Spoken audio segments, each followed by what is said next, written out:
احباب گرامی، اپنی پچھلی ملاقات میں ہم نے اس بات کا ذکر پڑھا کہ یقیناً وہ لوگ جو اللہ ذوالجلال کے رستے میں مصائب اور آزمائشوں پر صبر کا دامن نہیں چھوڑتے، یقیناً اللہ رب العالمین ان سے راضی ہوتا ہے، اور یہی وہ لوگ ہیں جن کو قرآن نے اس قافلے کے راہی شمار کیا ہے کہ جس کا ٹھکانہ جنت ہے۔ اس اعتبار سے یہ دنیا مومن کے لیے قید خانہ ہے، اور قید خانے میں کبھی بھی سکون اور آرام کا تصور نہیں کیا جاتا۔ یہاں مصائب ہیں، تکالیف ہیں، اللہ رب العالمین اپنے بندے کو آزماتے ہیں، اور یہی آزمائش انسان کے درجات کی بلندی کا سبب بنتی ہے۔ یہ آزمائش انسان کے گناہوں کو دھونے کا ذریعہ ہے، اور یہی آزمائش انسان کی نیکیوں میں اضافہ بھی کرتی ہے۔ یاد رکھیے، جب بھی بندہ ایمان میں بڑھوتری چاہتا ہے، جب بھی وہ یہ چاہتا ہے کہ میں اللہ رب العالمین کا قرب حاصل کروں، تو اسے قربانی دینی پڑتی ہے، کیونکہ قربت ہمیشہ قربانی مانگتی ہے۔ ہم ابراہیم علیہ السلام کی زندگی کو دیکھیں تو ان کو اللہ رب العالمین نے جو درجہ دیے ہے وہ خلیل ہے، اللہ کا قریبی دوست، جسے اللہ نے خود اپنی دوستی کے لیے چنا۔ وہ کب چنا گیا؟ جب انہوں نے اپنے رب کے لیے بے شمار قربانیاں دی، گھر کو چھوڑا، قوم کے بادشاہ سے ٹکر لی، پوری قوم سے ٹکر لے کر قوم کو چھوڑا، پھر اپنے نومولود بچے اور بیوی کو لقدق صحرا کے اندر چھوڑا ہے۔ پھر جب وہ جوان ہوا تو اس کے گلے پر چھری چلانے کا حکم دیا گیا۔ غرض یہ کہ قربانیوں کی ایک لمبی داستان ہے، اور پھر اللہ سبحانہ و تعالی نے اپنا وہ قرب عطا کیا جو دنیا کے کسی اور بندے کو نہیں ملا۔ وَاتَّخَذَ اللَّهُ إِبْرَاهِيمَ خَلِيلًا۔ اور یہی بات مجھے اور آپ کو سمجھنی چاہیے۔ أَحَسِبَ النَّاسُ أَن يُتْرَكُوا أَن يَقُولُوا آمَنَّا وَهُمْ لَا يُفْتَنُونَ۔ لوگوں نے یہ گمان کیا ہے، لوگ یہ سمجھ بیٹھے ہیں کہ وہ ایمان کا دعویٰ کریں گے اور ان کی آزمائش نہیں ہوگی۔ وَلَقَدْ فَتَنَّ الَّذِينَ مِن قَبْلِهِمْ فَلَيَعْلَمَنَّ اللَّهُ الَّذِينَ صَدَقُوا وَلَيَعْلَمَنَّ الْكَاذِبِينَ۔ ہم نے تم سے پہلے لوگوں کو بھی آزمایا، اور اللہ رب العالمین نے اپنوں کو اور بیگانوں کو واضح کر کے رکھ دیا۔ کھرے اور کھوٹے کی پہچان ہونی چاہیے، اور اللہ چاہتا ہے کہ دنیا کے اندر وہ گروہ ہمیشہ قائم دائم رہے جو سچا اور کھرا گروہ ہے، اور وہ جو ان کی مخالفت میں جٹے ہوئے ہیں، جو آستین کے سانپ ہیں، منافقین ہیں، اللہ رب العالمین ان جھوٹوں کا پول بھی کھولنے ہی والا ہے۔ اس لیے کہا کہ ہم آزمائش کریں گے، ایک چھاننی لگائیں گے، اور اس چھاننی میں سے ان لوگوں کو چھانٹ کر الگ کر دیں گے جو ہمارے ہیں، سچے ہیں اور کھرے ہیں۔ ہم آزمائش ضرور کریں گے، اور جب انسان اس آزمائش میں آتا ہے تو پھر اسے احساس ہوتا ہے کہ یہ دنیا میرے لیے قید خانہ ہے، اور یہاں سے نکل کر یہ میرا مستقر نہیں ہے، یہ میری ہمیشہ رہنے کی جگہ نہیں ہے، میں نے یہاں سے نکلنا ہے، اور پھر میں نے اپنے رب ذوالجلال سے ملاقات کرنی ہے۔ اور یہ وہ کیفیت ہوتی ہے جہاں آ کر انسان تمنا کرتا ہے اور خواہش کرتا ہے کہ اے اللہ میں تجھ سے ملاقات کو پسند کرتا ہوں۔ اور یہی بات رسول اکرم صلی اللہ علیہ وسلم نے اپنی وفات کے وقت بھی کہی۔ آپ علیہ السلام نے سیدہ عائشہ کو مخاطب کر کے کہا، عائشہ، اللہ نے اپنے ایک بندے کو اختیار دیا کہ چاہے تو قیامت تک اس دنیا کے اندر رہ لے، اور چاہے تو اللہ رب العالمین کی ملاقات کو پسند کر لے۔ عائشہ اس بندے نے اپنے رب کی ملاقات کو پسند کیا، اور وہ بندہ خود اللہ کے رسول صلی اللہ علیہ وسلم تھا۔ آپ علیہ السلام کی زندگی کو دیکھا جائے تو صبر کا عملی نمونہ، اور اللہ رب العالمین نے قرآن میں کئی ایک مقامات پر کہا وَاصْبِرْ عَلَىٰ مَا يَقُولُونَ، لوگوں کی باتوں پر صبر کیجیے، لوگوں کے تانے، لوگوں کی گالیاں، ان کا تمسخر، آپ کی تضحیک، آپ کا مذاق اڑاتے ہیں، گالیاں دیتے ہیں، برا بھلا کہتے ہیں، آپ کو ظلم و ستم کا نشانہ بناتے ہیں، عبادت نہیں کرنے دیتے۔ 17 مرتبہ آپ علیہ السلام کو دنیا نے قتل کرنے کی کوشش کی، 17 مرتبہ۔ لیکن جب انسان صبر کے راستے پر چل پڑتا ہے تو پھر مالک کا وعدہ ہے کہ ان اللہ مع الصابرین، اللہ صبر کرنے والے کے ساتھ ہے۔ پھر آپ دیکھیے کہ اللہ کے رسول کو اللہ نے بچایا کیسے کیسے، کن کن جگہوں سے آپ علیہ السلام کو بچایا گیا ہے۔ حتیٰ کہ ایک واقعہ آتا ہے کہ 2 آدمیوں نے پروگرام بنایا کہ آپ علیہ السلام کو نعوذ باللہ قتل کر دیں گے، اور ارادہ یہ کیا کہ ایک آپ کے سامنے سے آئے گا اور دوسرا پیچھے سے آئے گا۔ سامنے سے آنے والا آپ کو باتوں میں لگا کر رکھے گا اور پیچھے والا تلوار کا وار کر کے کام تمام کرے گا۔ جب اس نے تلوار نکالنا چاہی، اللہ نے اس کا ہاتھ ادھر ہی روک دیا، وہ اپنی تلوار نہیں نکال سکا۔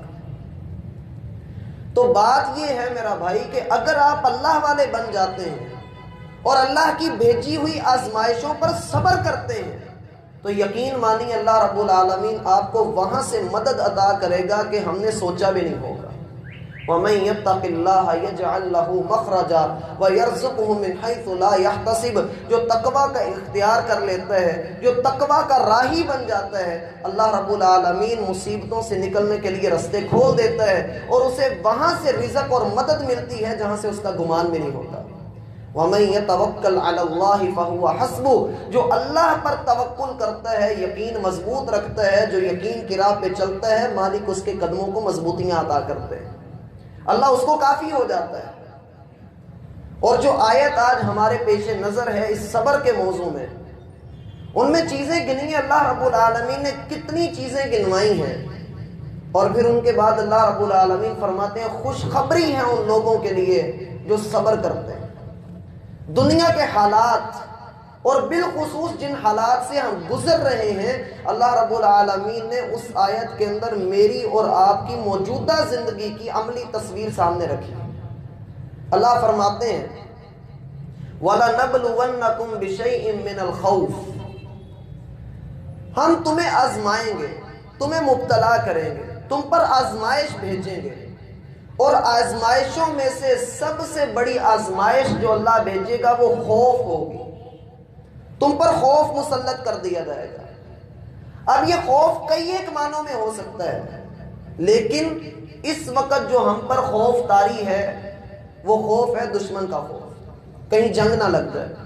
ہم تو بڑی آسانی سے کہہ دیتے نا کہ ہو جائے گی، جنگ ہو جائے، ہم دیکھ لیں گے ان کو، لیکن اللہ کے رسول صلی اللہ علیہ وسلم نے منع فرمایا ہے کہ جنگ کی دعا نہ کرو، جنگ لگنے کی دعا نہ کرو، اور جب جنگ لگ جائے تو پھر ثابت قدمی اختیار کرو، پشت پھیر کر بھاگو نہیں۔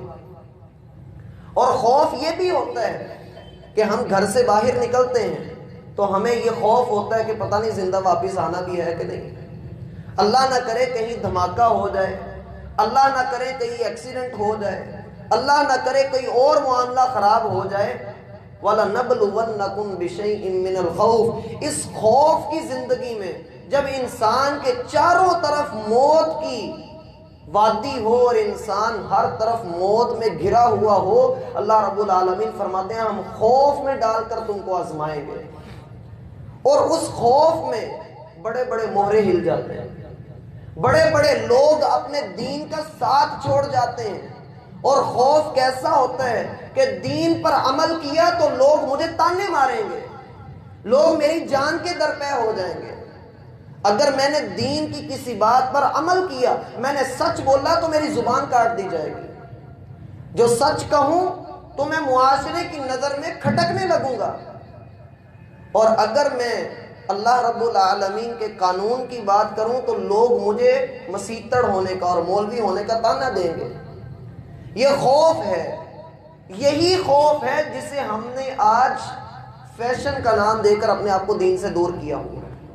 جو داڑھی نہیں رکھتا اس کو یہی خوف ہی تو ہے کہ اگر میں نے داڑھی رکھ لی تو لوگ مجھے کیا کہیں گے۔ جو جھوٹ بولتا ہے اسے یہی خوف ہے کہ اگر میں نے سچ بول دیا تو لوگ کیا کہیں گے۔ جو چور چوری کرتا ہے، فراڈ کرتا ہے، دھوکے دیتا ہے، دوسرے کے مال پر نظر رکھتا ہے، اسے یہی خوف تو ہے کہ اگر میں نے حلال طریقے سے کمانا شروع کر دیا تو پوری کیسے پڑے گی، حرام سے میرا گھر چل رہا ہے۔ اور اللہ کے رسول کا فرمان ہے یتقارب الزمان لا یبال المرء من این اکتسب امن حلال ام من حرام۔ زمانہ بہت تیزی سے گزرنا شروع ہو جائے گا اور آدمی پرواہ نہیں کرے گا کہ وہ حلال کما رہا ہے یا حرام کما رہا ہے۔ اور ہم پر یہ خوف ہے کہ کہیں ہم اگر سچ کے اوپر، دین کے اوپر چل پڑے تو ہمارا پتہ نہیں کیا بنے گا، جبکہ اللہ رب العالمین وعدہ کرتا ہے واللہ یعدکم مغفرۃ منہ وفضلا، اللہ تم سے بخشش کا وعدہ کرتا ہے، تم حلال رستے پہ چلو اللہ تمہیں مال و دولت خوشحالیاں عطا کرے گا۔ ایک عورت کو ڈر ہے، اسے خوف ہے کہ وہ ماں نہیں بن سکے گی، آدمی کو ڈر ہے پتہ نہیں وہ باپ نہیں بن سکے گا، اسے ڈر ہے کہ میرے گھر کا خرچہ نہیں چل سکے گا۔ یہ خوف کے اندر کیوں مبتلا ہے؟ اس لیے کہ اس کے رب کے اوپر یقین نہیں۔ اور جو اس خوف میں بھی اپنے رب پر یقین رکھتا ہے، جیسے محمد الرسول اللہ صلی اللہ علیہ وسلم نے یقین رکھا، درخت کے نیچے لیٹے ہیں، آرام کر رہے ہیں، اور اعرابی نے آ کر کہا من یمنعک منی یا محمد، ہاتھ میں تلوار ہے، اور کہا محمد بتا تجھے مجھ سے کون بچائے گا۔ کیا کہا تھا اللہ کے رسول؟ میرا اللہ مجھے بچائے گا۔ اس خوف کی کیفیت میں بھی اپنے حواس اپنے ساتھ رکھیں، اپنے ہوش کو قائم رکھے ہے، اور اس ہستی کا نام لیے ہے جو سب سے بہترین مدد کرنے والا ہے۔ کہا میرا اللہ مجھے بچائے گا۔ یہ ہوتا ہے کہ اپنے خوف میں اپنے صبر کو قائم رکھنا۔ تلوار اس کے ہاتھ سے گرتی ہے اور آپ تلوار پکڑ کے کہتے ہیں اب تو بتا کہ تجھے مجھ سے کون بچائے گا۔ اور جب اس کا توکل نہیں تھا تو اس نے اخلاق کا واسطہ دے دیا کہ مجھے پتہ ہے آپ کسی کو کچھ نہیں کہتے۔ یہ ہوتا ہے صبر۔ آپ داؤد علیہ السلام کی زندگی پڑھیے، اللہ رب العالمین نے حکومت بھی دی، نبوت بھی دی، بادشاہی بھی عطا کی۔ گھر کے اندر دو آدمی دیوار پھلانگ کر اندر آ گئے، اللہ رب العالمین نے ان کی اس سیرت کو ہمارے لیے سبق بنا دیا کہ دیکھو وقت کا بادشاہ ہے، وقت کا نبی ہے، اور اس کے گھر میں دو بندے دیوار پھلانگ کر اندر آئے لیکن اس نے ان کو کچھ نہیں کہا۔ تو وقت کا بہت بڑا امیر کبیر ہو یا تو انتہائی حقیر ہو، ہر معاملے میں صبر کا دامن نہیں چھوڑنا۔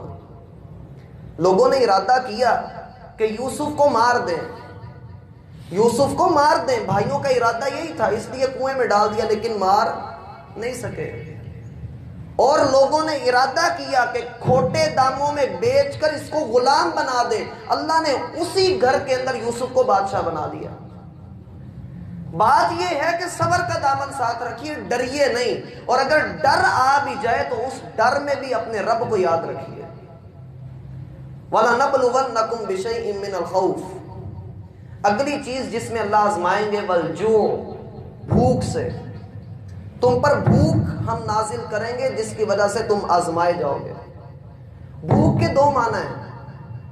ایک معنی یہ ہے کہ انسان کے پاس رزق کی فراوانیاں ہوں اور وہ کھا پی بھی رہا ہو لیکن پیٹ نہ بھرے، جسے یوں کہنے کہ برکت ختم ہو جائے، کھائے سب کچھ لیکن جسم کو لگے ہی نہ، بڑا کچھ کھاتا ہے، ساری نعمتیں موجود ہیں لیکن اس کو کچھ لگ نہیں رہا۔ اور بھوک کا دوسرا معنی یہ بھی ہو سکتا ہے جو آج کل ہمارے حالات چل رہے ہیں، کس طریقے سے بحران ہے، رزق کی قلت ہے، اور ہر انسان اس دوڑ میں ہے کہ وہ زیادہ سے زیادہ کمائے، زیادہ سے زیادہ ذخیرہ اندوزی کر لے، لوگوں کا مال زیادہ سے زیادہ ہتھیا لے۔ اور مالک فرماتے ہیں الہاکم التکاثر حتی زرتم المقابر، کثرت کے لالچ نے تم لوگوں کو غافل کر دیے ہے، حتیٰ کہ قبروں کے منہ تم لوگوں نے دیکھ لیے لیکن تم باز پھر نہیں آئے، ایک دوسرے کے ساتھ دوڑ میں تم آگے بڑھے ہوئے۔ اور اللہ کے رسول فرمایا کرتے تھے مل فقر اخشى علیکم، مجھے تم پر فقیری کا ڈر نہیں ہے کہ تم فقیر ہو کر مار دیے جاؤ گے، مجھے اس بات کا ڈر نہیں ہے کہ تم بھوکے مرو گے، مجھے اس بات کا ڈر ہے ان تبسط علیکم الدنیا، دنیا تم پر کھول دی جائے گی، دنیا کی ساری نعمتیں تمہارے سامنے ہوں گی، فتنافسوها کما تنافسوها، تم پہلے لوگوں کی طرح اس دنیا کی دوڑ میں ایک دوسرے سے سبقت لے جانے کی کوشش کرو گے، اور پھر ویسے ہی ہلاک کر دیے جاؤ گے جیسے تم سے پہلی امتوں کو اللہ نے ہلاک کیا۔ یہ مال کی طلب، یہ مال کی بھوک، اللہ کے رسول صلی اللہ علیہ وسلم فرماتے ہیں 2 بھوکے بھیڑیے بکریوں کے ریوڑ کا اتنا نقصان نہیں کرتے جتنا 2 عادتیں انسان کے دین کو تباہ کر دیتی ہیں۔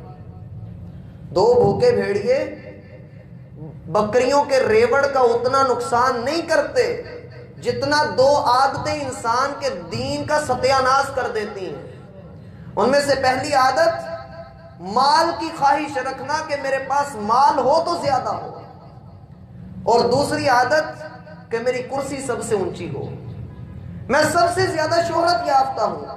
اور اللہ کے رسول کا فرمان ہے، جامع ترمذی کے اندر روایت آتی ہے، من کانت الدنیا ہمہ، جو دنیا کے پیچھے بھاگتا ہے، جو دنیا کو اپنا مطمع نظر بناتا ہے، جعلہ اللہ فقرہ بین عینیہ، اللہ اس کی 2 آنکھوں کے درمیان فقیری رکھ دیتا ہے۔ کیا معنی ہے اس فکرے کا؟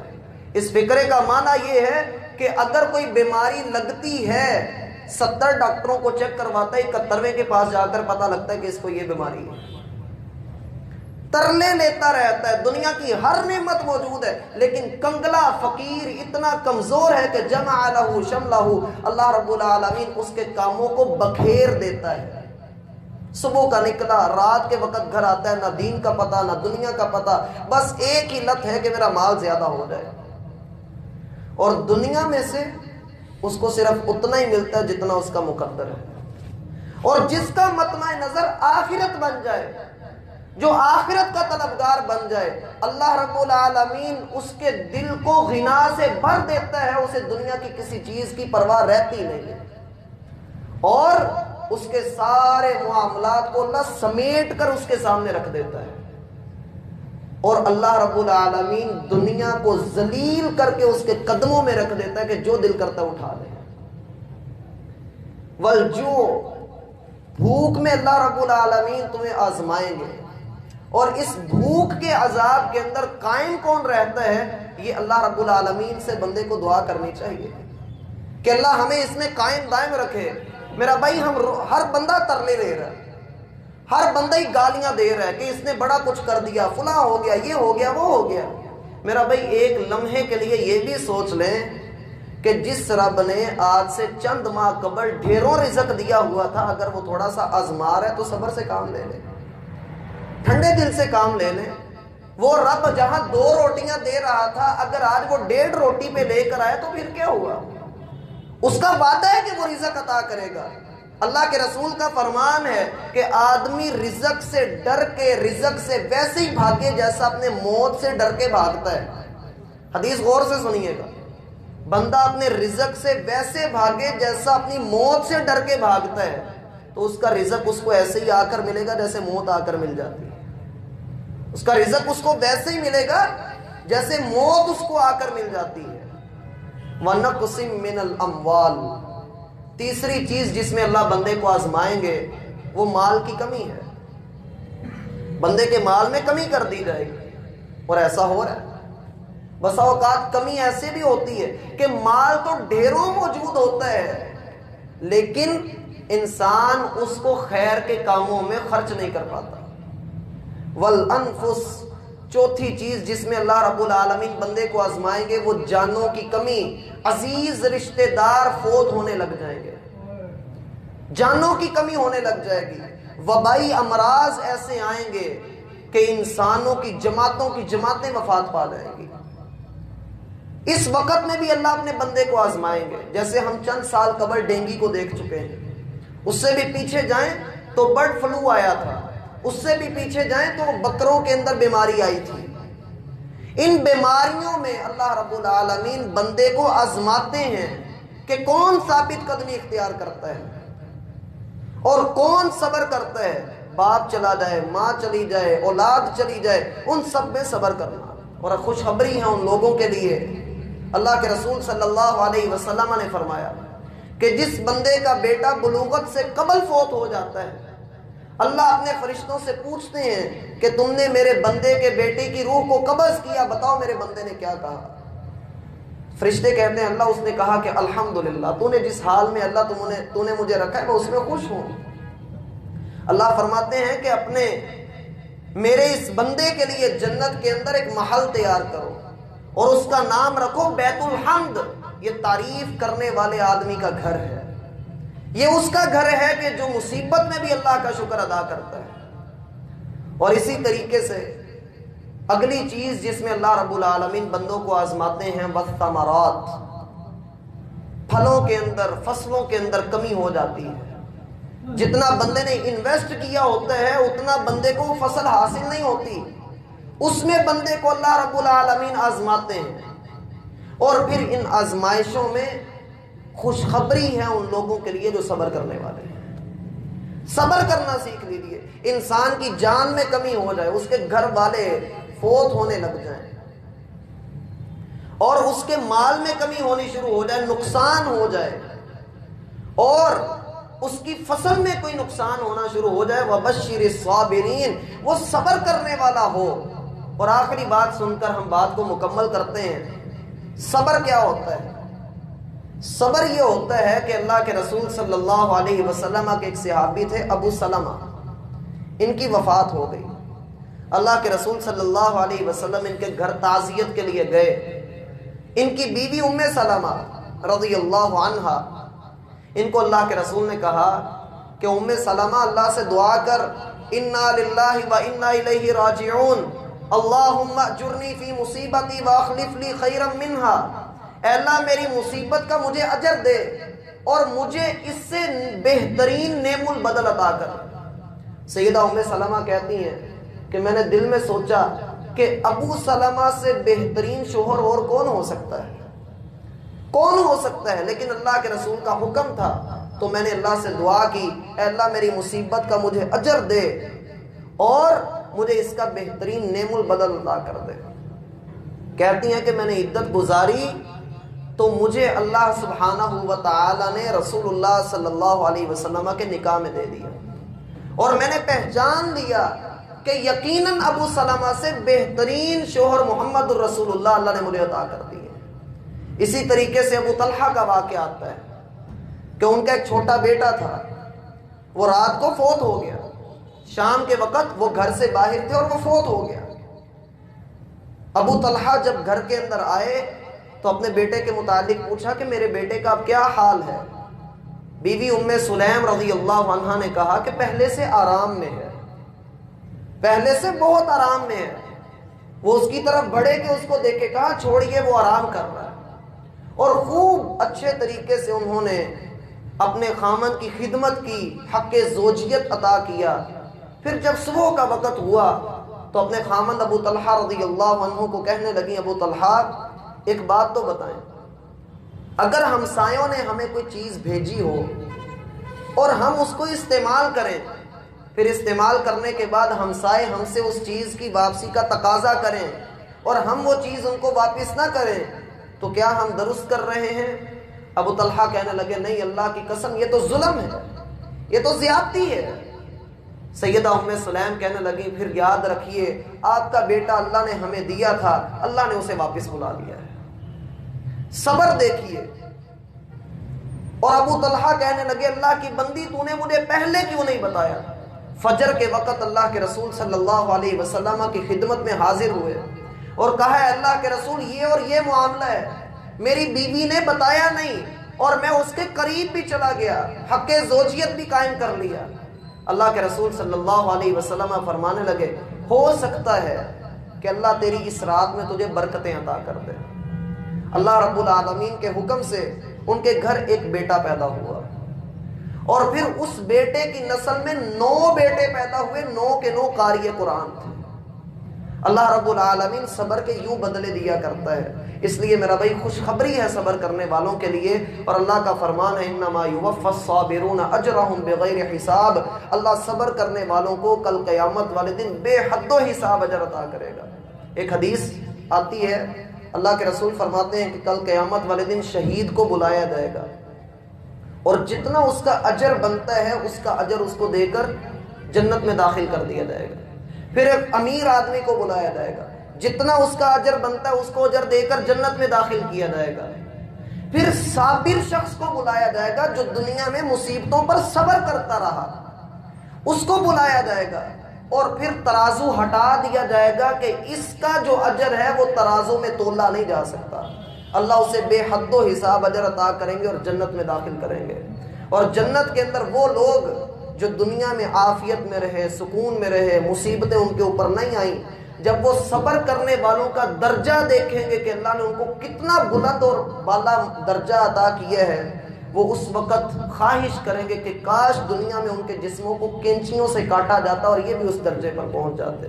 اللہ رب العالمین ہمارے صبر کو قبول فرمائے، اور اللہ رب العالمین ہمیں صحیح معنوں میں صبر کے راستے پر چلنے کی توفیق عطا فرمائے۔ احباب گرامی،